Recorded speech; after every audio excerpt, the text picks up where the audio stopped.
Monday, May 18th, 2009. This is Todd Blog episode 103. Beautiful day here in Tyler, Texas. I'm actually outside. It's almost 5 p.m. and it feels wonderful, so I thought I'd shoot the vlog outside today. I wanted to talk just real briefly about something I noticed the other day. I was driving around. I can't remember what I was doing. It was a pretty long drive, maybe one of my recent drives to Dallas or out to Mineola or wherever I was going. And kind of had my iPod with me, and I was just kind of listening to some stuff, and I was listening to the Hillsong record, "This Is Our God."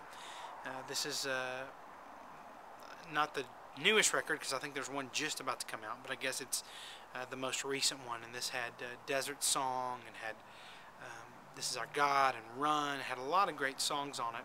It's also the record that had "Healer," a song by Mike Guglielmucci, which this is the song, of course, we all know that a lot of us were real interested in, and songs seemed to be really doing some neat things. And then it was discovered that this guy was lying about his illness and had been very, very deceptive to Hillsong and the record label and to churches and to the people who were sort of under his care as a pastor.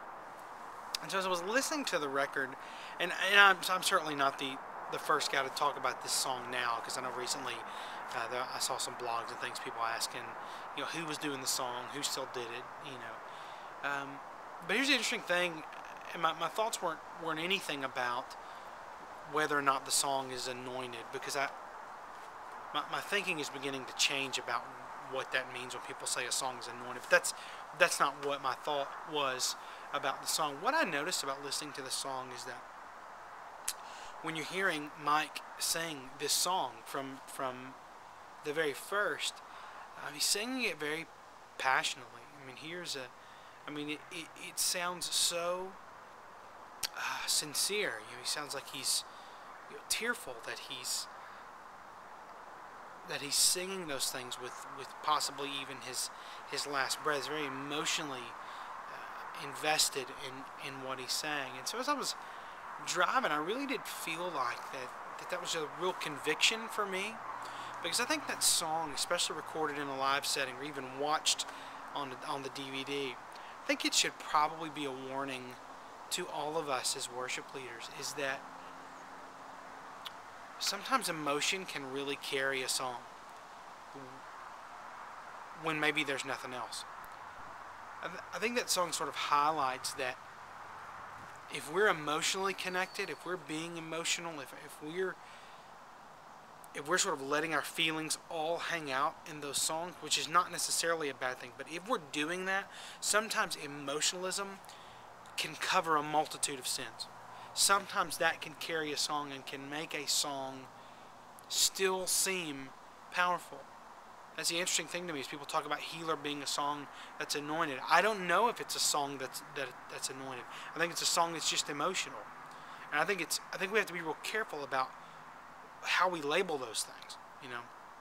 When we sort of say, that song is blessed of God. I do believe that God does that with songs for certain times, and for whatever reason, God just blesses a song and it does things for a church, one church or thousands of churches or whatever. But I would hope that as a worship leader, and as those of you who are worship leaders, that we would be real careful, and that we'd be wise. When we listen to songs, especially live recordings of songs, that we would really look beyond the tears and the shaky voice and the laughter and all of those things that can be absolutely sincere, but can still be not connected to any way to truth.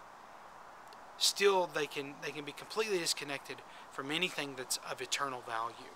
And that's not a slam on the Guglielmucci guy. That's just to say, we see that a lot. We see that a lot in worship, and too many of us as worship leaders get fooled. Oh, I need to do that song. Well, why? Because it's touched of God. Well, why is it touched of God? Well, because the guy's voice cracked in the pre-chorus. Listen to how he's crying. It's not why we pick songs. And that's not what makes songs anointed. That's not what does it. And I've got to be careful about that. And so do you as you pick songs. We've got to, in some way, be able to appreciate the response a song can prompt. We've got to be able to appreciate that. But also disconnect at the same time from emotionalism. And as pastors, think about, what is this song saying? So is it a good pick? No. I mean, unless it prompts discussion and study of God's Word, and unless it draws us to Him, and unless it focuses us on Him, then it's of no use to us. I don't care if we cry in it. It has to have a value other than an emotional response. And I'm not trying to rant on it. I'm just saying, as I listened to it, I thought, you know what? I mean, so many times I've led worship where people have walked up to me and they've been, oh man, that song's anointed. And there have been times I've known for a fact that I sang it from just emotion. That there wasn't anything in my head happening. I wasn't thinking on my words. I was caught up in the music. I was caught up in the moment. And we've got to do a better job of balancing those things. We've got to be emotionally invested, but that can't be it. That is not enough. Emotion is not enough to lead worship. There are lots of emotional people. That doesn't mean they're all qualified to lead worship. So anyway, just thought I'd love to know what you think. You can comment down below, or just I'd love to know what you guys think. Thanks.